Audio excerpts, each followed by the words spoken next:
রাত ঠিক 12:45। মালদাহের পুরনো বাঁশবাগান পেরিয়ে ফিরছিল রাহুল। হঠাৎই সে পায়ের শব্দ শুনতে পেল। কেউ যেন তার পেছন পেছন হাঁটছে। সে হঠাৎ থেমে দাঁড়ালো, শব্দটাও থেমে গেল। আবার সে হাঁটা শুরু করলো এবং শব্দটা পুনরায় শুনতে পেল। গলা শুকিয়ে গেল এবার রাহুলের।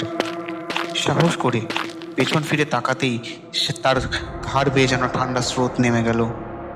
রাহুল দৌড়াতে শুরু করলো, কিন্তু শব্দ আর মানুষ নয়, হাঁটার বদলে এবার যেন 4 হাত পায়ে ছুটে আসছে তার পেছনে। বাঁশবাগানের শেষ মাথায় সে পড়ে গেল।